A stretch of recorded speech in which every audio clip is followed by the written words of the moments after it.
Good morning, Mario. And good morning, Switch fans. Happy Monday. I'm feeling super fresh. I'll tell you why in a second. But first, let me tell you that today we're talking all about Platinum Games finally giving a release date to one of their upcoming Switch titles. We've got Nintendo Switch Online gaining even more improvements. A really respected composer is teasing a brand new game reveal for next month. And my friends, I think we know when the next Direct is coming. Nintendo Direct 2022 right around the corner. So definitely get your butts in those chairs, hit that like button if you enjoy this show, and let me know your take on today's topics in the comments down below. Now, what's going on, everybody? It's Zach from SwitchForce, and I'm feeling so great because I had my legendary acai bowl. My favorite acai is from Playa Bowls, and the nearest one to me is about 45 minutes away. I don't have it all that often. When I do, my days are just elevated. I'm telling you, I've had a lot of acai bowls around this lovely planet, and Playa makes the best. If you have a chance to go to a Playa Bowls near you, that Nutella acai bowl, oh my goodness, it's not even chef's kiss. It's like heavenly kiss. It's absolutely wonderful. I appreciate you all being wonderful and supporting the show. So let's get right into it. All right, Platinum Games was like, yo, it's time for Soulcresta. All right, they've been teasing and talking about Soulcresta for so long, and even the reveal stream was delayed, but it finally happened, and we now know that this shooter is arriving on Switch February 22nd on the eShop for $40. Now, it's a shooter in the like old school sense, right? Like you're a ship and you're shooting, moving bottom to top of your screen, but you got 3 ships. It's you and some buddies. You get to play as the buddies, 3 ships combined into one ship for ultra power, split up, organize themselves. It actually looks pretty nifty if you're into that sort of arcadey style. And it's obviously a very different side of Platinum Games than what we kind of know them for in the vein of Bayonetta. But we're also getting Bayonetta 3 this year, so it's just a very big year for Platinum Games. Hopefully their games do go platinum, and if you're interested in Soulcresta and like the footage you're seeing, let me know in the comments down below if you plan to test it out later in February. Now, February is going to be even fuller, and this next story is one we're going to want to pay attention to. Legendary game composer Yasunora Mitsuda is teasing something interesting. Now, Mitsuda is very well known. He was the composer on games like Chrono Trigger, Chrono Cross, Xenoblade Chronicles 1 and 2, Mario Party, and plenty more. And it was his birthday recently, and he said, "Thank you so much for your birthday messages. I'm sorry I couldn't reply to each person.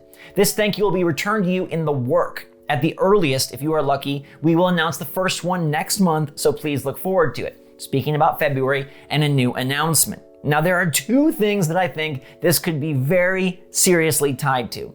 One would be a Chrono Cross remaster. All right, Chrono Trigger was the original game on SNES. Chrono Cross was over on the PlayStation side, but there's been a lot of rumors that they're looking to revitalize Chrono Cross. Now, I don't know if that would make it to a Nintendo platform, but it's possible. Now, there have been other rumors and leaks regarding the music for this supposed Chrono Cross remaster. There's a lot of smoke around that fire, but it could also be Xenoblade. We know that Nintendo and Monolith are working on the next in the Xenoblade Chronicles franchise, and we've heard lots of leaks and rumors about that game being ready to be revealed. Some even said it was ready to be shown off last year, but due to delays, it got pushed, and now it is going to come out later at the end of 2022.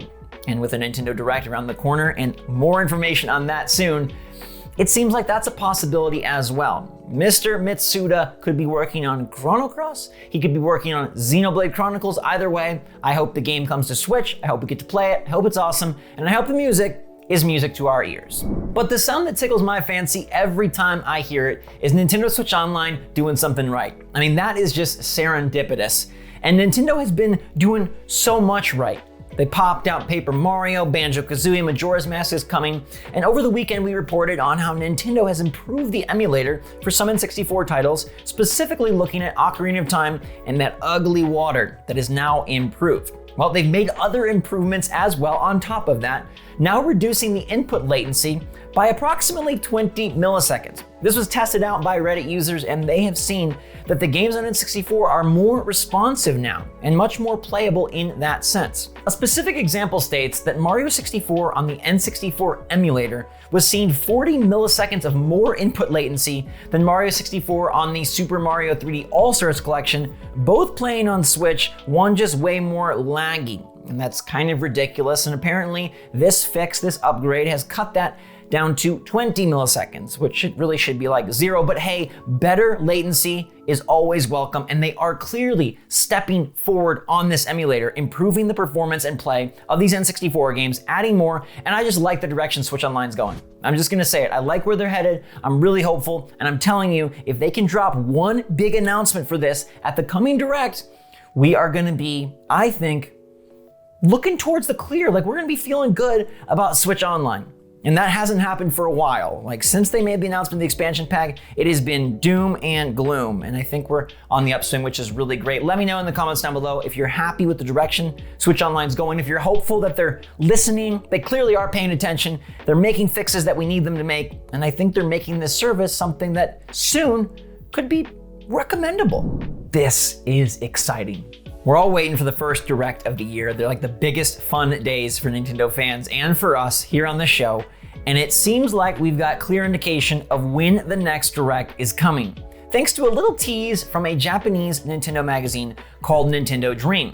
In their January issue, they were teasing what's coming next, and they said the new issue will release on Monday, February 21st. In addition to detailed news about Kirby and the Forgotten Land, which comes out in March, we've also included a new game that we didn't expect. I have a feeling that a new title will be announced.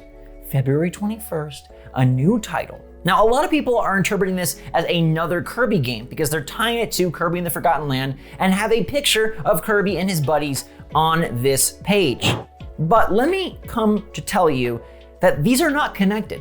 All the stories I've seen online are picking up and pasting the two together, but that's just not necessarily the case. I know it's a big anniversary for Kirby and there's a lot of hype behind the game, but they're not making any indication that this new game reveal that we didn't expect is another Kirby. It's just another game Nintendo related. And how would they have another game to talk about that's unexpected unless something gets announced? Like they said, it feels like a new title will be announced. And where would a new title be announced? A Nintendo Direct. Ever since the pandemic began, things have been a bit up in the air. I mean, we got E3 basically out the window now, so Nintendo has been moving around. They've been sliding and shuffling, and sometimes the Directs did not come when we expected. Who remembers that super long wait where we were pulling our hair out going crazy, waiting for a Direct, a big one, a true one? That was such a long wait. Feels like we're back on a better schedule now, and in 2021, Nintendo did kind of regain their form and kept things on a regular cycle. But it's always up in the air. There's no guarantee with these, and despite seeing patterns in the past, Nintendo does choose to modify and update depending on what they have to announce and what's going on in the world and within their company. So we're fingers crossed that we get news soon. When is Splatoon 3 coming out? What's going on with Silksong? How about any of these games we've heard rumored, like a Metroid Prime Remaster, a new Fire Emblem, or even Xenoblade Chronicles 3?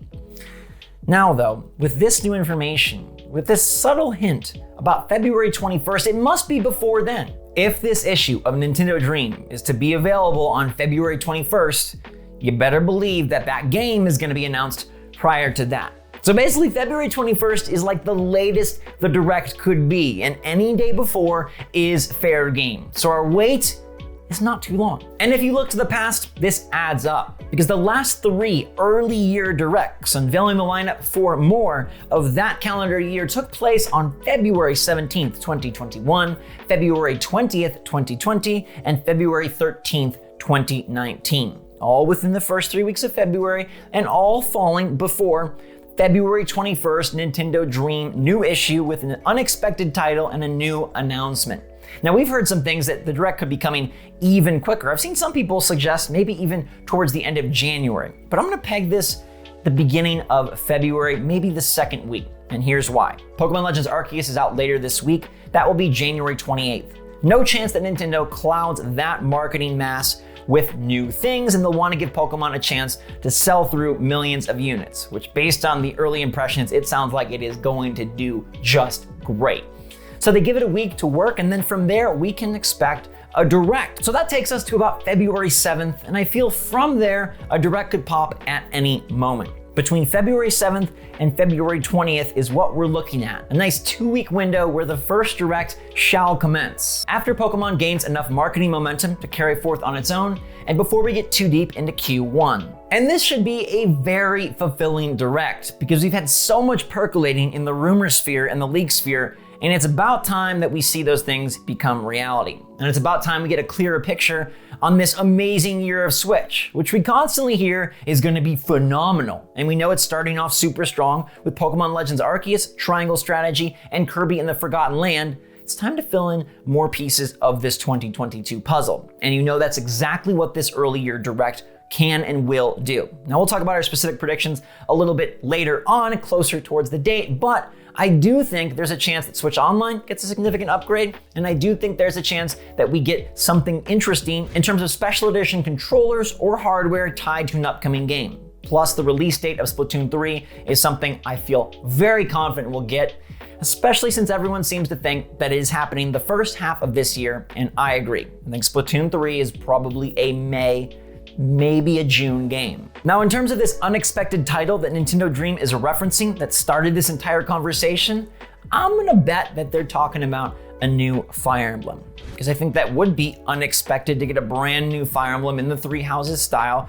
Whilst everyone was expecting to get some sort of remake, a look to the past, instead we're gonna go even more forward. And if the game is hot, then that would be really exciting and a nice new title to pair with their coverage of Kirby and the Forgotten Land, which already looks awesome in its own right, setting up for an absolutely phenomenal first quarter for Nintendo with epic releases, epic reveals, and exciting, tantalizing news for what lies ahead. Let me know in the comments down below if you're pumped for the first direct of the year, and I'm telling you, between February 7th and February 20th, get ready. Nintendo is about to unload. Now you, my lovely friends, unload your opinions on me in our polls every weekday evening on the community tab. If you're not subscribed or have that notification bell clicked on, definitely do so you can be a part of the conversation. Last night I asked a really interesting one. How long do you like your Nintendo Switch games to be? And we got a bunch of different answers, gave you a bunch of different hours, and then ended with as long as humanly possible. And that was the big winner. 42% of you said, as long as humanly possible, give me as much bang for my buck as you can pack into that tiny little cartridge. Next up was 33% picking 20 plus hours, which feels like a very strong length for a game. I feel like that's something that's giving you plenty to enjoy, but not overstaying its welcome.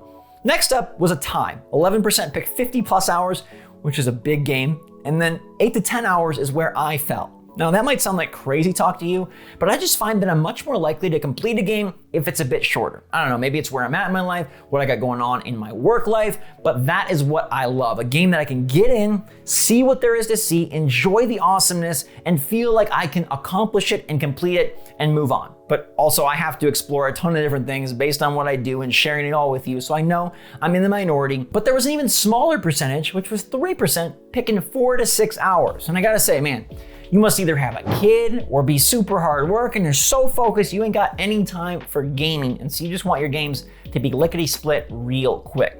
I think it's safe to say that a long game is really appreciated as long as it doesn't feel repetitive or stretched out. And I'm really interested to see where Pokemon Legends Arceus falls on this scale, because it seems like it's gonna be about a 20 to 30 hour game main story-wise, but how much extra content and how much endgame content can they pack in to make this feel like a fleshed out Pokemon adventure?